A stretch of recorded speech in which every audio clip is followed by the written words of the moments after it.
Hey guys, welcome back to Second Kick Moto and Auto. I got my friend's Suzuki Boulevard C109RT, and today we're going to be doing a clutch on it. So stick with me and you're going to see.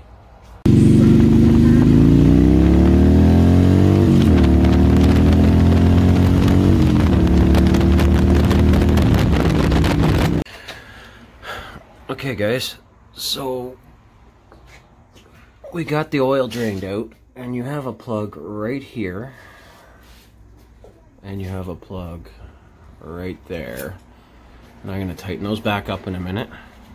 Please be careful, don't strip your drain plugs like that one has been. And then we're going to come around to the other side. Now I'm doing this in steps, and I'm going to stop and show you in steps as I go along. But I've pulled the exhaust off, and this was a Cobra exhaust, so we just got the main bracket at the back, and then your 4 bolts. You're gonna have to loosen your heat shields, but you should be able to get it off, plus your floorboard. Now I didn't take the whole bracket off. I took a cotter pin off here, slid the pin out, got the floorboard out, plenty of room to get your exhaust out then. So after I tighten the drain plugs, what we're gonna do is we're gonna take this cover off, and we've got bolts all the way around. And they look like they're an 8mm. And we're going to take this cover off, and our clutch is under there.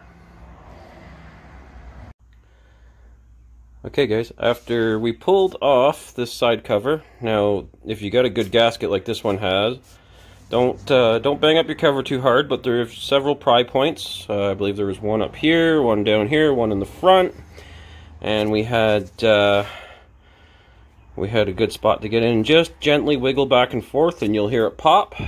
And then, like I say, do that gently because it is an aluminum case. You don't want to crack your case. If you have to, you can get a rag and either a rawhide like this or a rubber mallet and just tap it gently and you'll get the seal to break. But that's a good sign if it's sealed up. It means you're not getting any oil leaks. This right here is your clutch. We're going to be taking off these bolts. I'm going to check the service manual, see if the center pin has to come out or not. And we're going to take our clutch discs out. Back soon. Okay guys, so simply by taking those 6 10mm bolts out, which are right there, you will find your clutch springs behind them. We've actually got new heavier clutch springs going in. And now we're at your clutch. Now you're going to want to watch because some have an outer clutch fiber plate that has the outside teeth like this, and there's probably another one at the very back.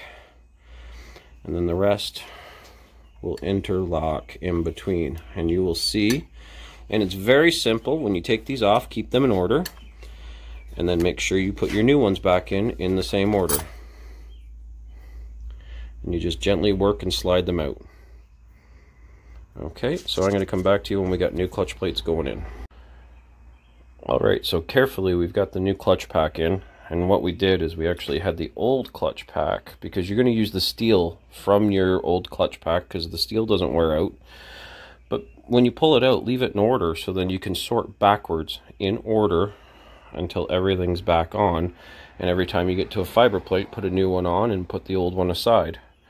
So now we've got the actual, this would be your pressure plate, I would say. You stick that on. So now what you're going to do, since we've got new springs, we're going to put our new springs in.